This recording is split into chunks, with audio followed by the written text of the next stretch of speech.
Bem-vindos de regresso ao Conversas à Quinta. Inevitavelmente, esta semana tínhamos que falar do resultado das eleições brasileiras, da vitória de Jair Bolsonaro, uma vitória indiscutível, por uma margem larga, como as sondagens indicavam. Desta vez não houve erro nas previsões, ao contrário do que de alguma forma tinha acontecido na primeira volta, onde Bolsonaro tinha surpreendido pela margem do seu resultado. E agora temos já mais notícias, porque entretanto tem havido os primeiros elementos para a formação do governo. Confirma-se, por um lado, que Paulo Guedes, o guru da área da economia, virá mesmo para um super-ministério. Havia algum debate, digamos assim, sobre isso. Podem ainda persistir algumas dúvidas sobre até que ponto alguém como Bolsonaro, que durante muito tempo defendeu posições, digamos assim, protecionistas, de alguma forma nacionalistas, estatistas na economia, vai agora defender, ter como ministro alguém que tem posições bastante liberais, de privatização de grandes empresas, de dar a independência ao Banco Central e por aí adiante. Mas a grande notícia da semana é seguramente a aceitação pelo juiz Sérgio Moro, o juiz do caso Lava Jato, o juiz que pôs Lula da Silva na prisão, de um super-ministério da Justiça. É uma aceitação polémica que tem dividido opiniões, criticada por uns, aplaudida por outros, mas que será seguramente uma nomeação a seguir e que talvez levante, quer nestes dois casos, e talvez comecemos por aí, uma questão que é uma questão muito comentada no Brasil, sobre se Jair Bolsonaro terá feito bem, Jaime Nogueira Pinto, que é assim, quando se nomeia um ministro que de alguma forma não se tem a capacidade de demitir sem criar uma grande crise, não se estará a dar um passo maior que a perna? Não sei, eu acho, vamos ver, o Bolsonaro venceu, e venceu como vimos muito claramente, com uma margem, aliás é curioso, que, enfim, continuando com aquela persistência, enfim, de cobertura facciosa que se tem feito das eleições brasileiras, a primeira conclusão é que o Brasil está dividido, quer dizer, se o Haddad tivesse ganho por 1%, era uma grande vitória da democracia, não é? Mas como foi, o Brasil está dividido. Bom, o Brasil está efetivamente dividido, mas Bolsonaro tem que atender primeiro à sua constituinte, não é? Às pessoas que votaram nele. E além disso, tem que atender também, digamos, aos seus partidários mais ativos, às áreas da sua militância. E essas áreas da sua militância, eu acho que têm três linhas, que têm algumas oposições e contradições. Uma é, de facto, as áreas de militância ativa, porque é evidente que ele tem uma cota parte do seu voto, é o voto de rejeição da alternativa, não é? Isso também temos que ser lúcidos, é um voto fortíssimo de rejeição da alternativa. Mas depois há, digamos, três famílias importantes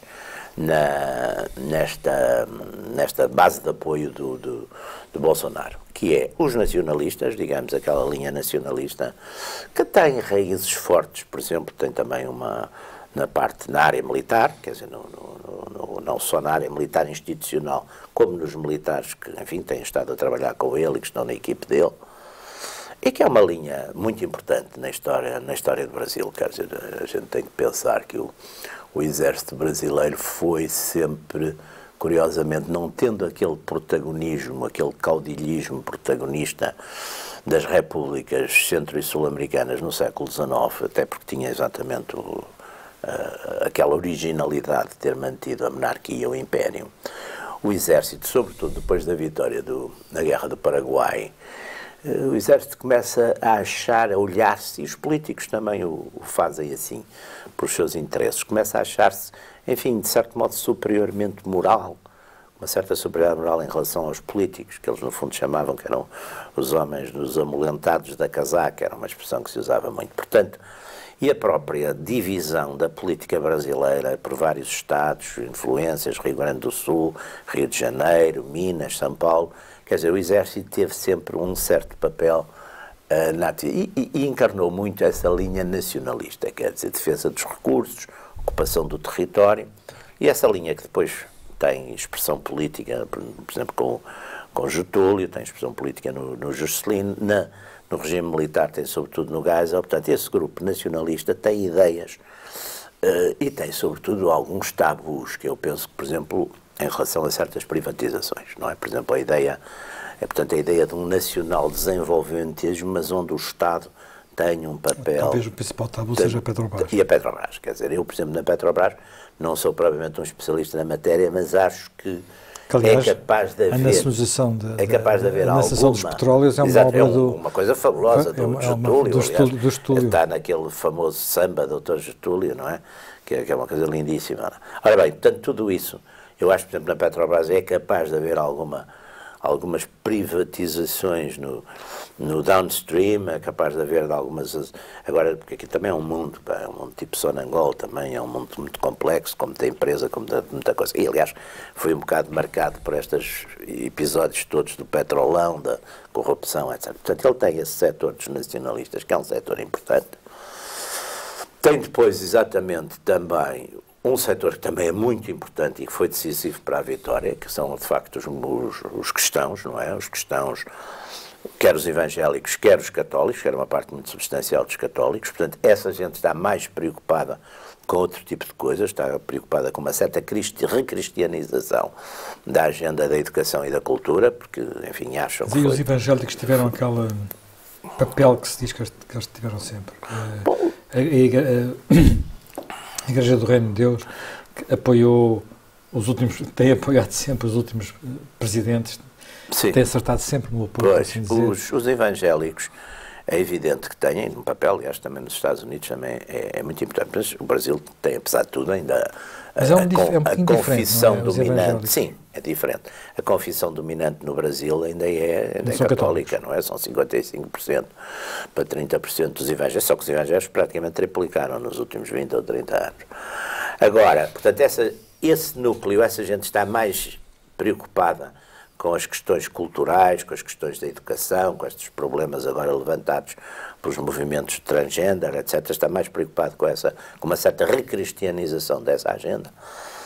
E depois tem os setores, enfim, que tradicionalmente foram os setores, digamos, da economia de mercado, da economia liberal, onde está muito, enfim, com certeza por próprios interesses sobre o empresariado, uma parte grande do empresariado nacional, que, enfim, que se vê, de certo modo, muito asfixiado, digamos, entre legislação trabalhista, entre impostos, etc., que, portanto, também espera daqui mudanças fortes. Ora bem, mas é um empresariado habituado a algum proteccionismo, sim, é habituado também à corrupção. Exatamente, é habituado a isso tudo, mas que, pronto, neste momento, melhor ou pior, também, até quanto mais não seja por causa da alternativa, não há dúvida que também está à espera de...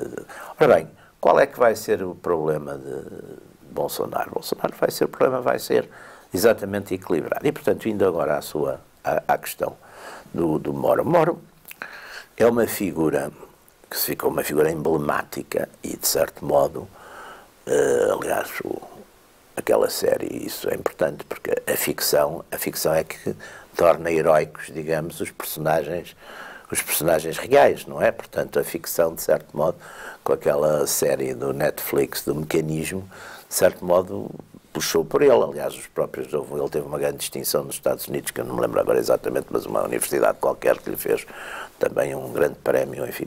E foi, de facto, um homem que um bocado contra tudo e contra todos, conseguiu levar por diante, enfim, uma atividade que, de certo modo, é fundacional desta reviravolta, não é? Porque se não houvesse, com certeza, se não houvesse o Lava Jato, e se não houvesse o Lula na prisão, e se não houvesse todo este fenómeno que ele conseguiu pôr cá para fora, é evidente que nada disto teria acontecido. É evidente que Bolsonaro nisso até mostra uma certa coragem, porque vai buscar exatamente uma personalidade forte. Aliás, hoje em dia, já estava a haver coisa que seria um eventual sucessor já, não é? Sim, já se fala de Moro para presidente. Já Moro para presidente numa próxima coisa, portanto, quer dizer, já... Não, mas eu acho que nesse aspecto ele mostra claro, e mostra também ir buscar uma figura, embora se possa aí discutir, quer dizer, então, mas vai tirar o homem da sua área onde estava, quer dizer, será isto uma intromissão, quer dizer, judicial, quer dizer, fazer de um magistrado, um político, não é? Um super político, porque penso que a ideia do super ministério, não é? que é uma ideia, aliás, que aparecia muito nos Estados Unidos, em alguns governos americanos, que é o czar, não é? Que eles chamam, de vez em quando chamavam, houve uma altura, já não sei exatamente se foi no Reagan, se não quem foi, que era um homem para lutar contra a questão da droga, não era o czar antidroga, e aqui, portanto, ir buscar. Agora é um setor, mas lá está, é um setor que vai mexer um bocadinho, porque, por exemplo, o general Heleno, numa das suas primeiras comunicações, também está a ser muito perguntado o que é que vai fazer contra a questão do crime. Quer dizer, a coordenação dessas margens, não é?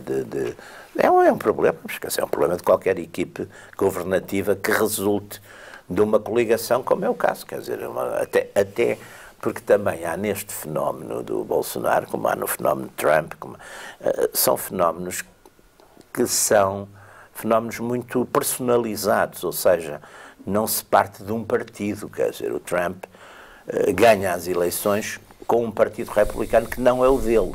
Hoje já será, ou já será muito mais, mas na altura não era. Quer dizer, sim, portanto, era um corpo estranho. A ele, Bolsonaro traz um partido minúsculo, portanto, nanico, como chamam os brasileiros, exatamente, que agora vai crescer, mas que, portanto, são figuras polarizadoras sobretudo, de uma grande rejeição social e nacional de determinados fenómenos, dos que estão no poder anteriormente, e, portanto, quer dizer, há aqui uma arquitetura agora que não vai ser fácil, não é? Mas que é evidente, para já, vão ter praticamente 2 meses, não é? Após no princípio de janeiro, vão ter 2 meses as equipes para acertar exatamente territórios e tensões, etc. E elaborar programas e tudo isso. E depois logo veremos, não é? Portanto, até porque há aqui uma coisa que vai contribuir para uma certa unidade também, que é algumas proclamações, digamos, resistencialistas que já vão aparecendo da parte dos vencidos. Portanto, isso também é capaz de dar uma certa dinâmica de unidade, embora não seja talvez tão salutar na medida em que levará também o próprio presidente eleito a talvez manter a sua retórica de polémica e de confrontação, que agora talvez fosse a altura de abaixar. Jaime Gama, também acho que não é um risco muito grande, Moro, para Bolsonaro.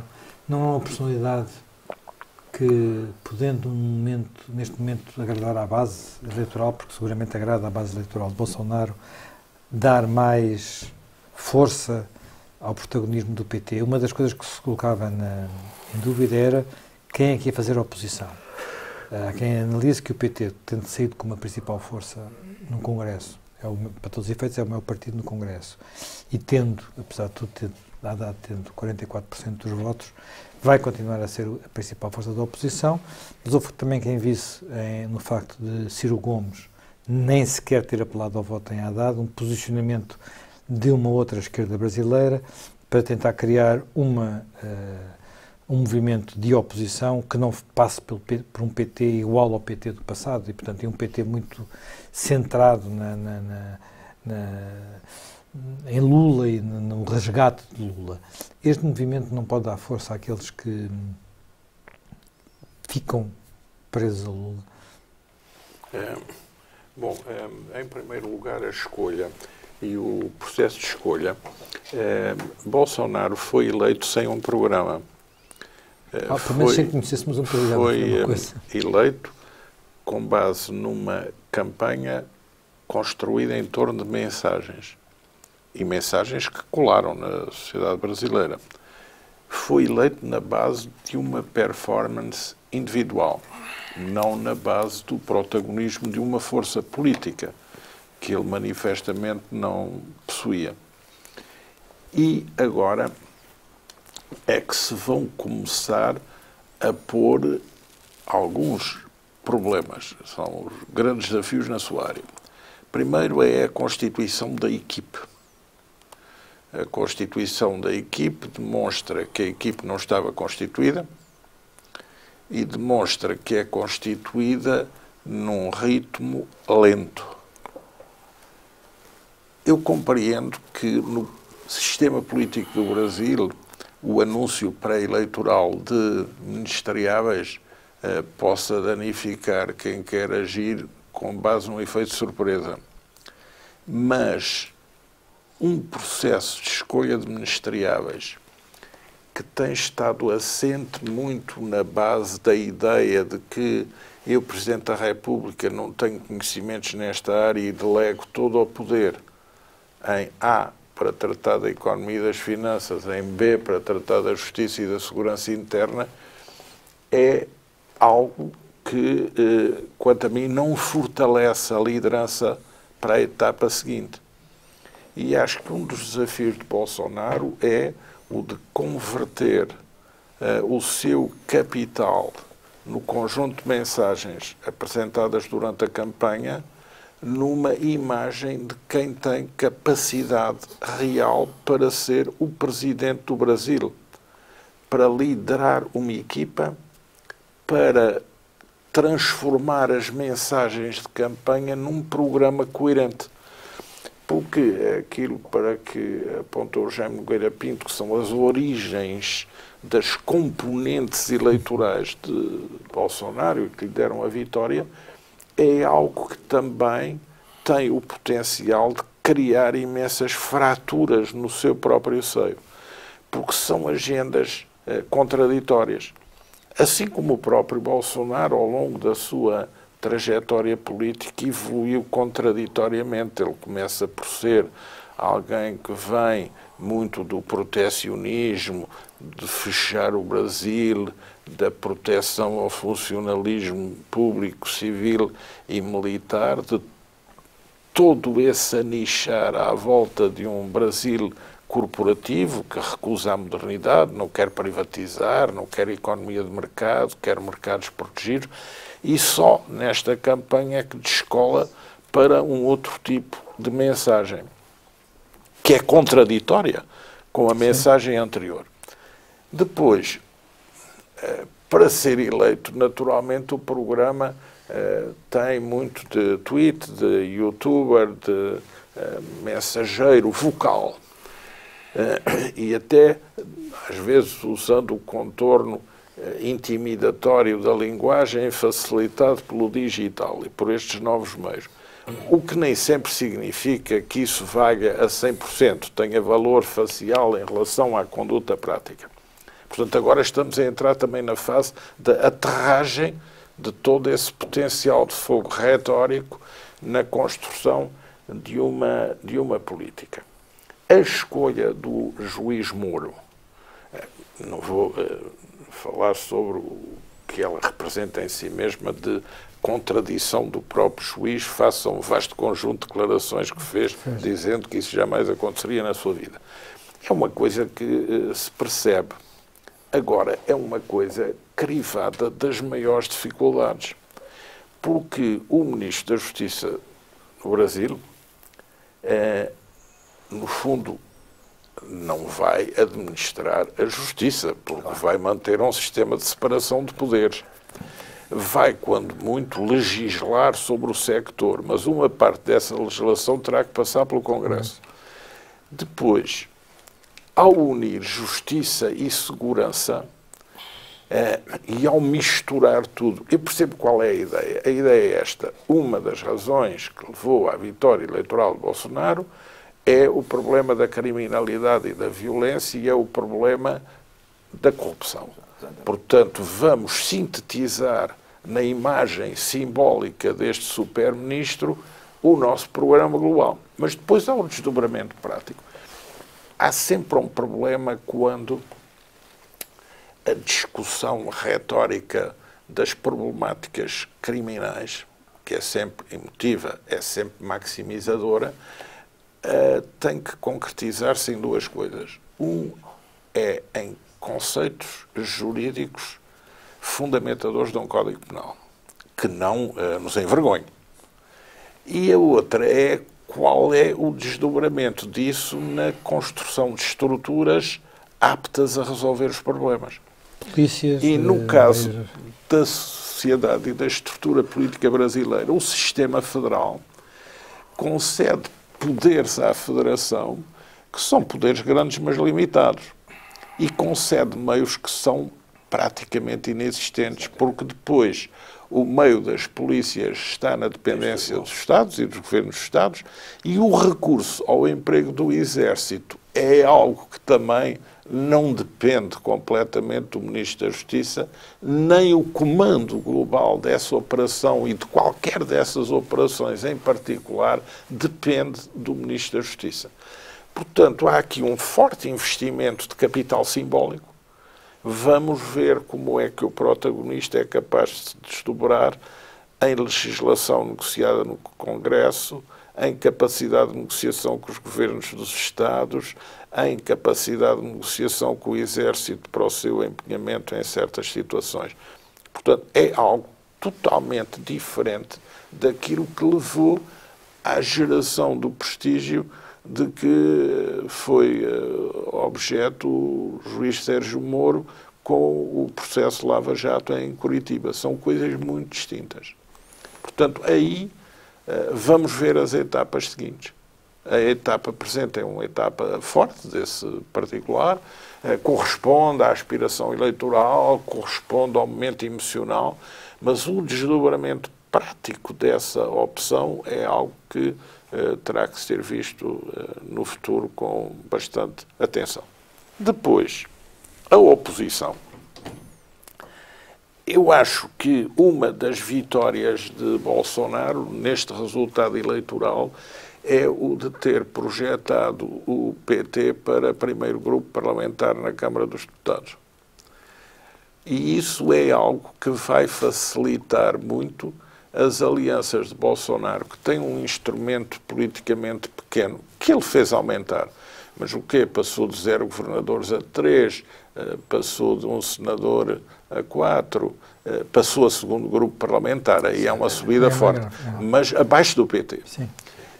O PT, em número 1 na Câmara dos Deputados, é como se esse partido número 2, que é o Partido Socialista Liberal de Bolsonaro, social-liberal, tivesse um seguro de vida, porque facilita imenso a sua capacidade de abrir coligações. Mas as alianças também implicam ter que fazer negociações e cedências. E, portanto, isso significa logo, à partida, muito fazer entrar o governo Bolsonaro também numa espécie de geringonça à brasileira de sinal contrário, porque fica muito ali a patinar. É certo que o sistema é presencial, mas mesmo assim... Sim, mas sabemos que para fazer passar as coisas no Congresso, aliás, geometrias variáveis, soluções... de Lula da Silva e os primeiros escândalos tiveram a ver com o mensalão, teve precisamente a ver com a compra de deputados para fazer passar a legislação. Exato. É interessante verificar que Bolsonaro foi escolher para Ministro da Casa Civil, que é o primeiro-ministro que depois tem a faculdade de negociar com o Congresso, é uma espécie de alguém do DEM, da alguém vindo do DEM. O DEM é a direita do antigo PSL, uma direita civilizada, não é bem as mensagens de Bolsonaro. Portanto, há aí uns primeiros trade-offs. Depois, em que medida vão reagir? O Congresso brasileiro está cada vez... É certo que é um Congresso bastante à direita, mas é um Congresso bastante fracionado. 30 partidos. E isso, se é certo que permite muita margem de manobra à presidência, também é certo que permite, de vez em quando, haver... digamos, levantamentos parlamentares. É uma situação insegura. Bolsonaro teve um cuidado, e Moro secundou nesse aspecto, em deixar claro que o projeto político não passa por enfrentar a ordem constitucional, que agirão no quadro da Constituição, que agirão no quadro da lei e que agirão no quadro das instituições que resultaram deste voto. Portanto, essa mensagem é uma mensagem que também está dada e é uma mensagem diferente da retórica da campanha eleitoral. Exatamente. A forma como o PT reage é uma forma complexa, porque Haddad faz um discurso a apelar à resistência. É certo que se percebe que não é bem voltar a fazer a coluna Prestes, percebe-se que não é voltar a repetir Carlos Lamarca ou Marighella, portanto... mas é um tom também de exibição retórica de palavras em que os subliminares vão tocar muito essas áreas, que também são áreas de protoviolência. Claro. Portanto, e uma outra declaração daquele Bullos, não é? Aí, Bullos. Muito aí mais é preciso Bullos, ver. curiosamente, era o candidato preferido do nosso Bloco de Esquerda. Aí o PT tem que também decidir, e essa área, se querem ir para uma via de confrontação social na rua, de confrontação política na rua, na barricada, ou se querem, em primeiro lugar, resolver o seu problema interno, que é o de decidir quem é o líder para esta nova fase. Coisa que não está feita. Haddad mexeu-se muito para consolidar essa posição no dia do resultado eleitoral. Mas nós já vimos no PT Dilma também ter feito isso e não ter sido ela investida na liderança. Portanto, há aí todo esse problema Sim, porque não complexo da relação Haddad ganhou com o recluso simbólico. A relação com o recluso simbólico, com o líder simbólico em reclusão, é um problema Haddad ganhou, político, de facto, alguma projeção nacional. Haddad é alguém que é da ala mais moderada do PT, digamos assim, mas o líder do PT, o líder formal do PT, não deixou... Fez declarações até mais radicais com o Haddad na sequência das eleições, não abdicou do seu lugar e, portanto, há uma potencial tensão sobre o futuro sobre aquilo que será o futuro do PT, sendo que não sabe bem o que é que o Lula vai fazer, não é? Uma situação quase comística, isto é, tem um grande líder encarcerado no exílio, que não é assumido como alguém que está a cumprir uma pena por ter praticado um crime, mas como alguém que está a espiar o facto de ser o protagonista de uma política diferente. Portanto, é um mártir para uma parte do PT. Não é um político que está na prisão. Essa questão paralisa, essa questão dá força emocional a uma parte do PT, que eu acho que vai tender sempre a acentuar esse facto, mas para sair da realidade. O PT deixa de ter uma capacidade alternativa global a prazo, mas passa a ficar com um potencial minoritário carismático muito forte. Não é? Portanto, vai sempre haver esse problema. Agora, o Brasil tem instituições. O Congresso do Brasil já destituiu 2 presidentes desde o regresso da democracia. As próprias forças institucionais não se sentem representadas organicamente, nem a magistratura por Sérgio Moro na Justiça, nem as Forças Armadas por um Ministro da Defesa ou pelo próprio Presidente, que é um capitão na Reforma. Portanto, há aí o problema das forças institucionais, enquanto tal, terem os seus projetos, as suas ambições. Há também a situação resultante da existência de forças políticas livres, de opinião pública, de imprensa e mídia livres. Portanto, o Brasil não é propriamente comparável a outras situações de, digamos, autoritarismo consolidado. O Brasil vive vive num plasma político em que as coisas se agregam e desagregam. Vamos lá ver, a situação do Brasil não é parecida com aquela que, por exemplo, Chávez encontrou quando ganhou as eleições. Não. Tem uma quantidade de... Chávez teve imediatamente uma quantidade de poder que no Brasil não há vazio, vamos lá ver. No Brasil, vamos a ver, o Bolsonaro, para Bolsonaro, simbolicamente, para lembrar que é um antigo militar, veste roupa de caçador. Portanto, é muito imagem. Sim, roupa de caçador com Ralph Lauren, nem sequer é uma coisa muito imagem. Portanto, é uma coisa um bocadinho, um pouco diferente. Mas mesmo assim,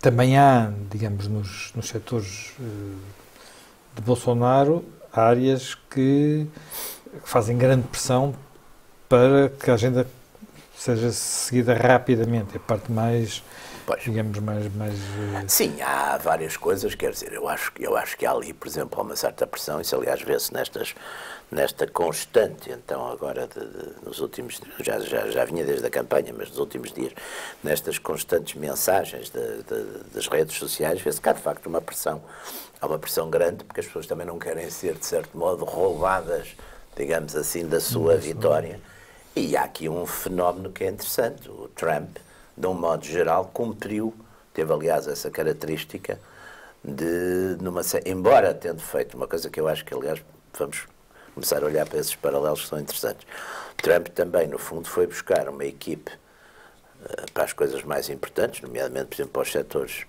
financeiro, comércio, etc., uma equipe perfeitamente tradicional em termos de respeitabilidade Mas o caso do Trump, a gente, enfim, provavelmente vamos falar dele para a semana, porque entretanto há eleições nos Estados Unidos. Mas o Trump teve a habilidade de cumprir, às vezes, de cumprir sem cumprir. Porque ele cumpriu de cumprir sem cumprir, e enfim, isto é, e não cumprindo, portanto ele criou... Ele tem feito entre retórica e cumprimentos sectoriais, não é? Ele viu, por exemplo, e sobretudo ele faz, de facto, valoriza bem essa. E depois fez coisas que também, eu penso que é uma das coisas que são esperadas por exemplo, o corte, uma das coisas que o Trump fez exatamente para satisfazer, por exemplo, a sua maioria conservadora religiosa, foi, por exemplo, aqueles cortes que os Estados Unidos fizeram às instituições, por exemplo, que subsidiavam os abortos, essas coisas todas internacionalmente. Portanto, isso são também gestos, por um lado, que não têm grande custo, não é? Têm um valor simbólico muito grande. Por exemplo, uma das coisas que se espera, lá está, enfim, os conservadores, a ala conservador, popular e populista espera, por exemplo, é os cortes àquelas coisas do Fórum de São Paulo, esse tipo de apoios que o governo federal brasileiro dava a coisas internacionais um bocado esquisitas, não é? Portanto, esse tipo de medidas funciona. E depois, é claro que ali há outro que vai ser muito importante e vai ser a pele, que é, por exemplo, a questão da segurança. A questão da segurança, e que é uma questão que levanta problemas complexos em termos da sua organicidade, porque lá está, depende, em grande parte, ainda dos governos estaduais, levanta problemas. Eu, aliás, já estive a ver a segurança coloca-se muito em alguns estados. Portanto, claro, também é um problema mas grandes cidades e alguns estados. Alguns estados, São Paulo, Rio de Janeiro, Minas Gerais são os três principais estados, mas depois no Nordeste, Fortaleza, por exemplo, em Pernambuco, há algumas cidades... E o general Heleno... E há algumas cidades em que, de alguma forma, os governadores são aliados, como São Paulo, Rio de Janeiro, mas outras não, como Pernambuco. Agora, aqui também o general Heleno já vai falando disso. Por exemplo, uma das coisas que a gente tem que estar atentos, quer dizer, ele diz, por exemplo, essa questão de que é contra o emprego, quer dizer, que o exército não é feito para essas coisas, não é? E, portanto, que ele é contra o emprego do exército. Enfim, em princípio, no exército não é feito para essas coisas, pela polícia é que é feita para essas coisas. Mas, por exemplo, já vai dizendo que uma das coisas, e eu penso que lá está, são as tais medidas que são relativamente mais fáceis de tomar, mas ele diz, por exemplo, que aquela questão, aquela regra que há, que a polícia só dispara depois do criminoso disparar, não é? Isso ele acha que é uma coisa que se tem que pôr cobra a isso, quer dizer, porque aí coloca numa... Portanto, já há um tipo de declarações nesse aspecto. O governador do Rio, que é um ex-magistrado federal e que veio agora, é do Partido Social Cristão, PSC, e que veio agora introduzir uma noção super BOP, bandido que tenha pistola, fazes pontaria ao meio dos olhos e disparas. Portanto, uma instrução à polícia. Eu acho que isto é algo fácil de dizer num programa de televisão ou no YouTube, mas depois em execução acho que, sobretudo em tradução de instruções concretas assinadas e de legislação fundamentadora disto, todo o prestígio que a magistratura brasileira, formada nas escolas norte-americanas, tem procurado granjear na luta contra a corrupção, vai um bocado sair-se, porventura, no escrutínio um pouco mal formatada. É um bocado tipo Dodge City. Se há uma aplicação literal Sim. à legislação, à jurisprudência, às instruções para o comando policial deste tipo de diretivas. Agora, Às vezes também há o simples facto de haver Isto praticamente um discurso diferente. Isto praticamente é um pouco o endosso assumido de execuções extrajudiciais, que é uma coisa que não faz parte bem do mundo atual, agora, na ordem jurídica que todos querem ver assegurada. É o que o Presidente Duterte tem feito nas Filipinas. Sim, e numa grande parte de países africanos faz-se isso também. Sim, mas não é bem a mesma coisa. Democracias. Não, alguns são. Agora, não é isso que se pretende. Mas até o Steve Bannon, que também cavalgou a vitória de Bolsonaro depois dela ter sido concretizada, já veio dizer que Bolsonaro é mais Trump do que Duterte. Não é Duterte, é mais Trump. E, portanto, já veio perceber que esse caminho de similitude para as Filipinas não é o caminho a seguir.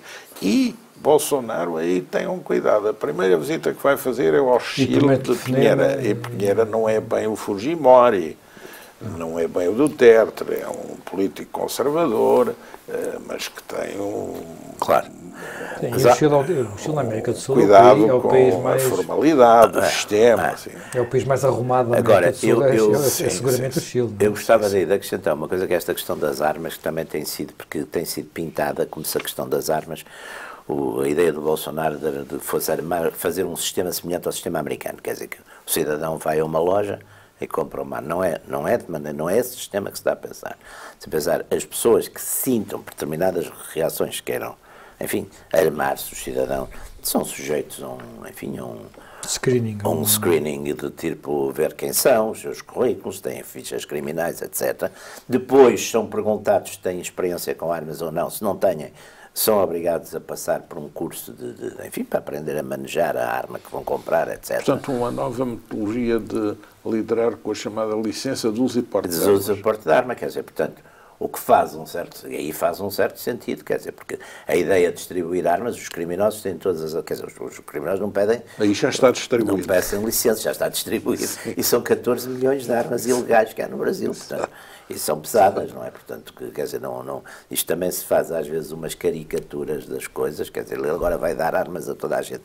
Não é isso que está, não é isso que está dito, nem é isso que foi dito, e nem pensamos que seja isso que vai Às vezes nos YouTubes pode deixar-se a impressão que é isso, mas depois há um segundo momento da correção, claro. Quando se afina melhor claro, da mensagem global para a instrução prática e para a regulamentação efetiva que fica escrita. Claro. Fica sempre com a sensação, e isso foi muito evidente, por exemplo, na noite eleitoral, de que estamos permanentemente perante dois Bolsonaros. O Bolsonaro genuíno, que é aquele que é genuíno no sentido da pessoa que aparece sem travões, portanto, que é o da primeira reação nas redes sociais, e depois aquele que põe um papel à frente e que ele lê ordeiramente, já correto, já com as coisas direitinhas.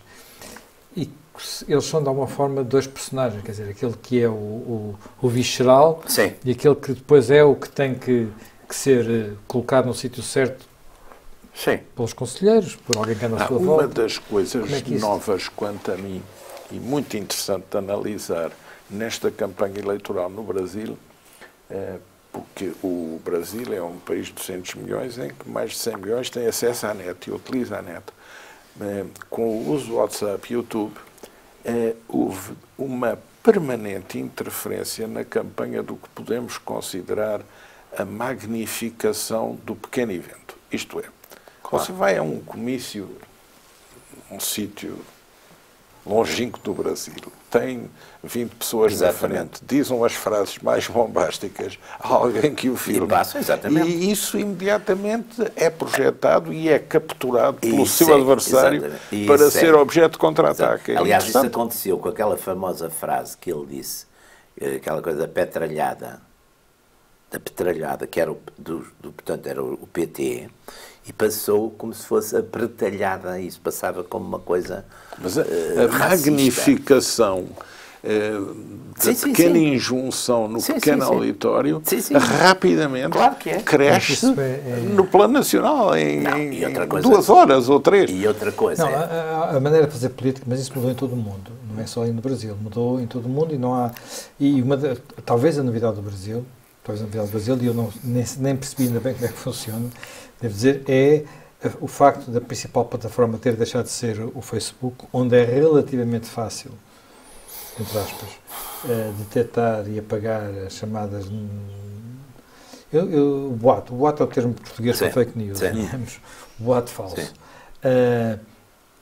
E que é por todo lado, não é? Nós vimos, por exemplo, numa entrevistas na televisão portuguesa serem reproduzidos boatos falsos por grandes figuras muito respeitáveis relativamente à eleição brasileira. Mas, portanto, temos para o WhatsApp. O WhatsApp é uma coisa completamente diferente, onde o classe passadente é secreto, está encriptado, portanto, onde os grupos são fechados e onde a própria possibilidade eu nem sei até que ponto é que o próprio dono do sistema, não é? Portanto, o operador, o WhatsApp, consegue entrar dentro das mensagens e dizer isto é algo que não pode circular. Portanto, há ali uma novidade. E essa confesso que nem tecnologicamente não sei como é que se passa, mas que é ao mesmo tempo extraordinariamente curiosa porque funciona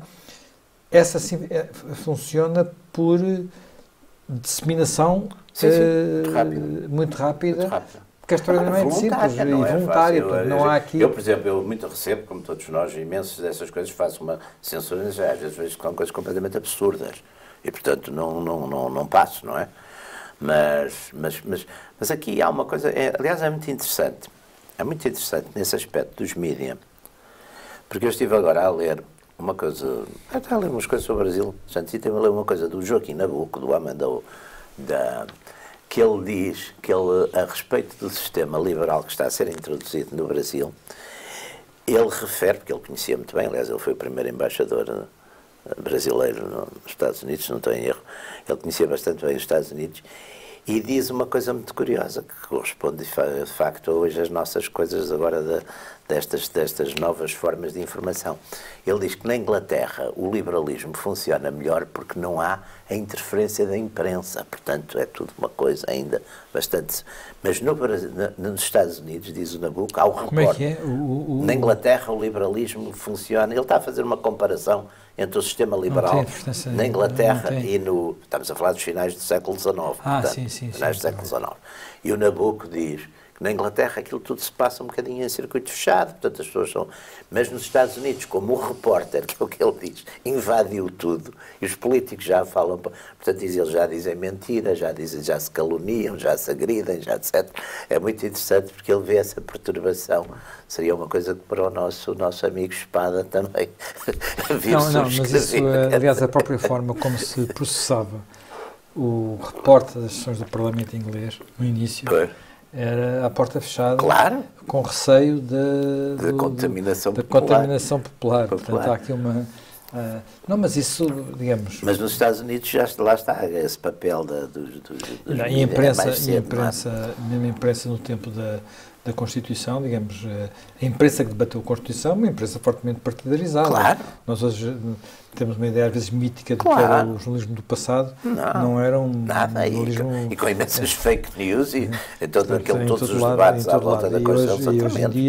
E hoje em dia, de alguma forma, a imprensa também a imprensa, a grande imprensa, quando falo imprensa, falo do jornalismo em geral, portanto, inclui aqui televisões e rádios, são derrotados destes processos porque não perceberam sequer o que estava a acontecer, em muitos aspectos, e não conseguiram perceber. E estão também corporativamente furibundos, também é uma coisa que se nota em algumas das arremetidas, quer dizer, porque isto no início era uma coisa que foi vista como fantástica, não sei o quê, mas agora porque lá, de facto, permite... Agora eu tenho uma ideia que também as pessoas só recorrem, isso viu-se muito durante os períodos da Guerra Fria e outros. O recurso a alternativas, nomeadamente, por exemplo, a gente vê isso, por exemplo, na União Soviética, a audição de rádios, Rádio Free Europe, os rádios americanos e os rádios europeus fora, que tinha severas penas, né? Embora teoricamente não tivesse, mas podia dar lugar a investigações e as pessoas eram altamente incomodadas, vinha da consciência das pessoas de que a informação oficial não estava certa, que mentia, que ocultava coisas. Aqui, aliás, também houve, no tempo do Estado Novo, também havia pessoas que ouviam a Rádio Argélia, a Rádio Moscou. Quer dizer, portanto, a partir do momento que há uma desconfiança, não é? A BBC. É? Exatamente. A partir do momento que há uma desconfiança dos órgãos oficiais ou oficiosos, as pessoas recorrem a isso. E eu julgo que, aliás, o fenómeno das redes também tem a ver com isso, não é? É a criação de outros canais. É. Bem, nós terminamos este programa por hoje. Reencontramos dentro de uma semana.